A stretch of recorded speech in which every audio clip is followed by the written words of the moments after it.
Bem-vindo ao programa Hora do Estudo Bíblico, com o doutor e professor Lehmann Strauss.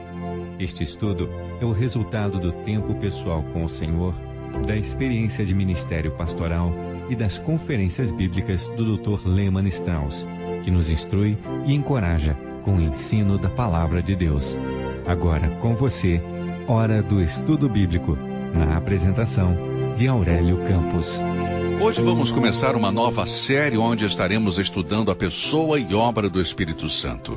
Vamos estudar de uma forma um pouco diferente do que talvez você está acostumado. Então, esteja preparado, porque teremos uma palavra de oração e em seguida vamos começar com esta série. Deus querido, nós te agradecemos por tudo que o Senhor tem planejado para a humanidade na pessoa e obra de Cristo Jesus através do Espírito Santo. Senhor, te agradecemos por nos revelar estas coisas em tua santa palavra, a Bíblia. E queremos agradecer ao autor e professor, o Espírito que clama, Abba, Pai. Senhor, te agradecemos pelo ministério da palavra. Agradecemos por podermos usar o rádio como um meio de comunicação para proclamar a tua verdade. Pai, encoraja os nossos corações com a tua palavra hoje, que ela possa alcançar o coração daquele que ainda não te conhece. Oramos em nome do Senhor Jesus. Amém. Os verdadeiros cristãos creem em um Deus pessoal e trino. Creem que as três pessoas da Trindade, Deus Pai, Deus Filho e do Espírito Santo, são eternas e iguais e cada um deles possui todos os atributos essenciais e únicos da deidade. Creio que nós vivemos em uma época em que há uma grande necessidade em nossas igrejas de conhecimento bíblico sobre o Espírito Santo e a sua obra. Creio que temos negligenciado a pessoa do Espírito Santo. Quando lemos no Antigo Testamento, podemos ver que ele é basicamente, fundamentalmente e primeiramente a dispensação de Deus Pai. Não estou dizendo com isso que o Filho e o Espírito Santo não estão presentes no Antigo Testamento, não é isso? Na primeira página da Bíblia diz, no princípio, Deus criou os céus e a terra. E depois, o Espírito de Deus pairava sobre as águas. Portanto, vemos que o Espírito Santo estava presente na criação e ao longo do Antigo Testamento. O nascimento de Cristo não foi o início do Filho de Deus. Desde que Deus existe, o Filho de Deus existe. João 1, capítulo 1 diz, no princípio era o Verbo, e o Verbo estava com Deus, e o Verbo era Deus. Mas no Antigo Testamento encontramos o que os teólogos chamam de teofanias ou cristofanias, que são as aparições pré-encarnadas do Filho. No Antigo Testamento vemos o Senhor Jesus, embora não com esse nome, mas como o anjo do Senhor. Portanto, no Antigo Testamento, você vai encontrar a segunda pessoa da Trindade, mas de um modo geral, o Velho Testamento é a dispensação de Deus Pai. Quando você chega aos evangelhos, Mateus, Marcos, Lucas e João, e até mesmo os primeiros capítulos do livro de Atos, encontramos a dispensação de Deus, o Filho. Estes 4 livros do Novo Testamento tratam principalmente da pessoa de Jesus Cristo. E mais uma vez, eu não quero dizer com isso que nos evangelhos não encontramos o Pai ou o Espírito Santo, porque não é assim. As 3 pessoas estão presentes nos 4 evangelhos. Por exemplo, durante o batismo de Nosso Senhor, como narrado em Mateus, no capítulo 3, o Pai está presente e fala dizendo, este é meu Filho amado, em quem me comprazo. E naquele momento o Espírito Santo desce do céu como uma pomba, portanto, no batismo de Cristo temos as 3 pessoas da Trindade presentes. No entanto, os evangelhos são a dispensação de Deus, o Filho. Quando chegamos ao primeiro capítulo do livro de Atos, algo maravilhoso acontece. A segunda pessoa da Trindade sobe ao céu. Nos referimos a este evento como a ascensão de Cristo. Em seguida, a terceira pessoa da Trindade vem à Terra. E em Atos, capítulo 2, temos o início de uma nova dispensação, a do Espírito Santo de Deus. Às vezes nos referimos a isso como a dispensação da Igreja ou a dispensação da graça de Deus. Qualquer uma destas está correta. Hoje vivemos na dispensação do Espírito Santo. Não estou sugerindo que o Pai e o Filho estão ausentes, porque eles estão presentes. Hebreus 7:25 diz, portanto, Cristo pode também salvar perfeitamente os que por ele se chegam a Deus, vivendo sempre para interceder por eles. O que eu estou tentando dizer é que a presente dispensação é principalmente o ministério e obra do Espírito Santo. Deixe-me mencionar algumas passagens da Bíblia que se referem sobre a pessoa e obra do Espírito Santo, como o Espírito trabalha na vida das pessoas. Não vamos falar sobre o papel do Espírito Santo na inspiração ou na revelação das Escrituras, ou outras facetas do seu ministério, mas, especificamente, como ele trabalha nos corações e nas vidas das pessoas. Creio que é um tema extremamente importante. Esta tem sido uma questão de grande preocupação para mim, quando vejo a ignorância por parte de muitos crentes em relação às verdades essenciais do Espírito Santo. Bem, não é um erro incomum se referir ao Espírito Santo como uma mera influência. Às vezes, ouço alguns crentes se referirem ao Espírito Santo não como uma pessoa, mas como algo. É muito frequente e é comum, mas é errado. É um equívoco. Em Romanos 8, versículo 16 diz: o mesmo Espírito testifica como o nosso Espírito que somos filhos de Deus. Se você tem a Bíblia aberta nesta passagem, marque aí a palavra mesmo e substitua por santo. Em seguida, no versículo 26, Romanos capítulo 8, lemos: e da mesma maneira também o Espírito ajuda as nossas fraquezas, porque não sabemos o que havemos de pedir como convém. Mas o mesmo Espírito intercede por nós com os gemidos inexprimíveis. Mais adiante, em 1 Pedro, capítulo 1, versículos 10 e 11, lemos: da qual salvação inquiriram e trataram diligentemente os profetas que profetizaram da graça que vos foi dada, indagando que tempo ou que ocasião de tempo o Espírito de Cristo que estava neles indicava anteriormente, testificando os sofrimentos que a Cristo haviam de vir e a glória que se lhes havia de seguir. Muitas vezes há erros de tradução, dado que a palavra grega para espírito, a palavra pneuma, é neutra. Mas você pode ver, meu querido ouvinte, que o Espírito Santo é uma pessoa e, portanto, devemos sempre se referir a ele como tal. Nunca devemos nos referir ao Espírito Santo como uma influência. O Espírito Santo é uma pessoa da Santíssima Trindade, como Deus, o Pai, eterno, junto ao Pai e ao Filho, e que possui todos os atributos essenciais e exclusivos da divindade. Esta palavra pneuma é a raiz de muitas palavras. Ela significa respiração, espírito ou ar, vento. Os primeiros carros tinham rodas de borracha maciça. Então alguém inventou e desenvolveu a roda de borracha inflada com ar, que foi chamada de pneu.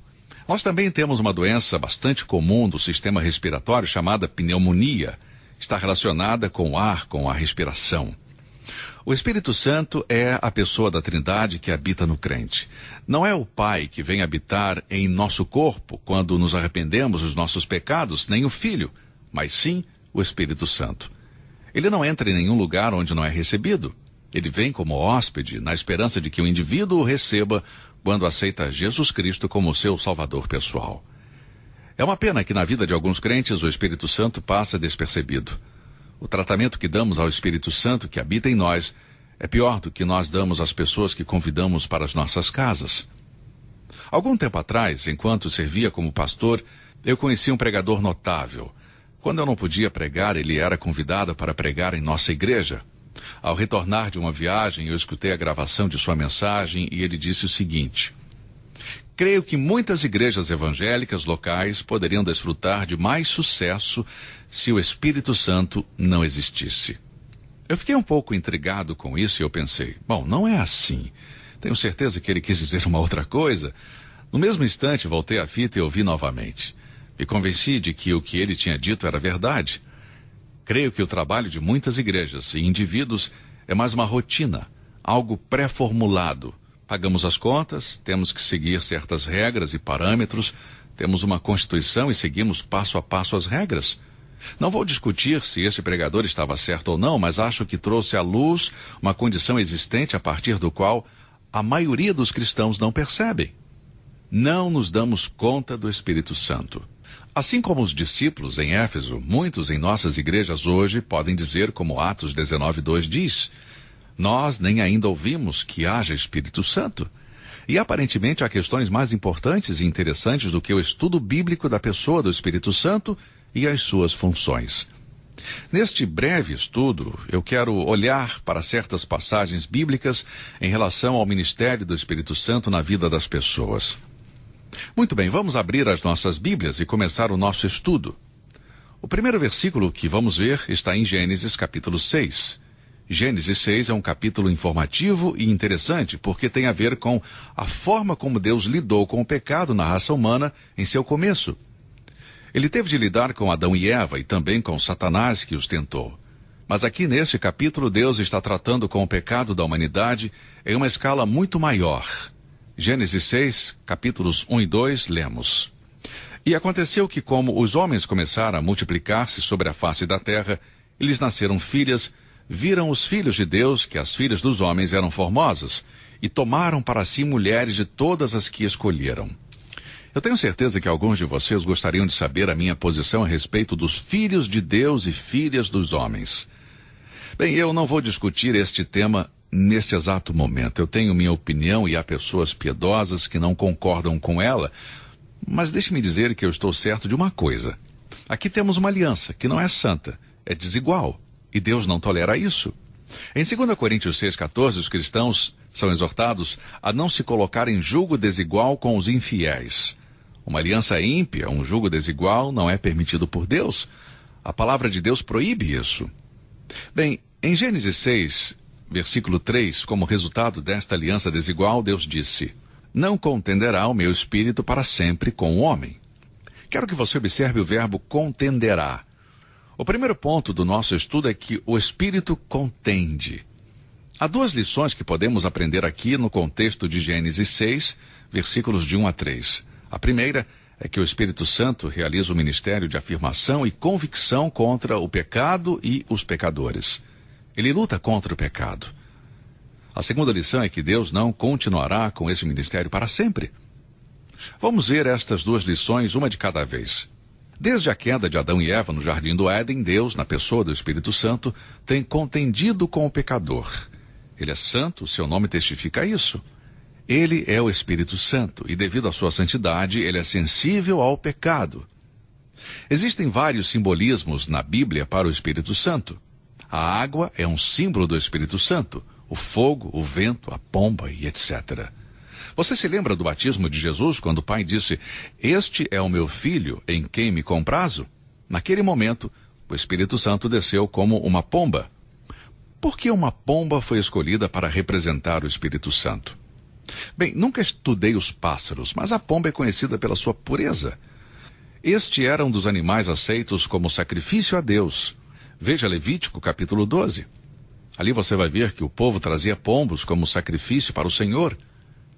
A mãe de nosso Senhor, nos dias de purificação, segundo a lei, fez uma oferta de pombas. Quando Jesus encontrou os comerciantes no templo, profamando o santo por ganância pessoal, estavam entre eles os que vendiam pombas, Mateus 21:12. Eles estavam vendendo pombas porque elas eram aceitas como um sacrifício a Deus e eram mais baratas e acessíveis para as pessoas pobres. Mas eles estavam profanando o sagrado. João nos diz que o Senhor repreendeu diretamente aqueles que vendiam pombas. João 2, versículo 16. Portanto, o Espírito Santo é sensível. É sensível a qualquer impureza e injustiça. Por isso, contende contra o pecado. Este é o seu ministério.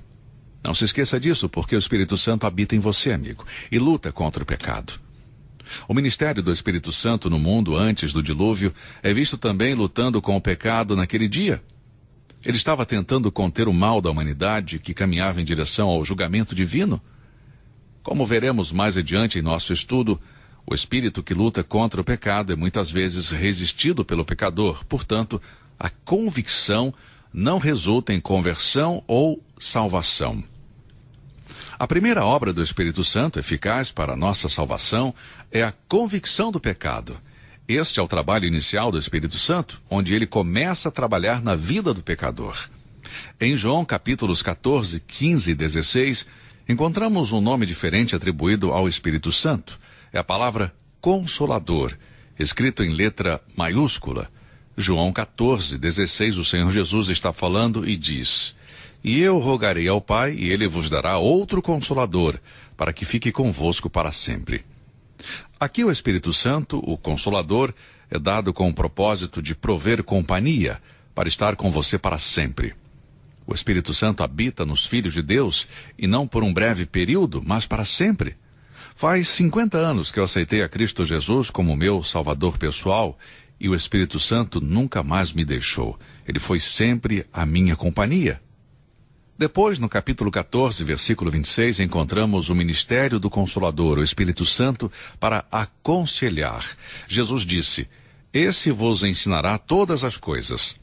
Depois, no capítulo 15, versículo 26, lemos: "Mas quando vier o Consolador, que eu da parte do Pai vos hei de enviar, aquele Espírito de verdade que procede do Pai, ele testificará de mim."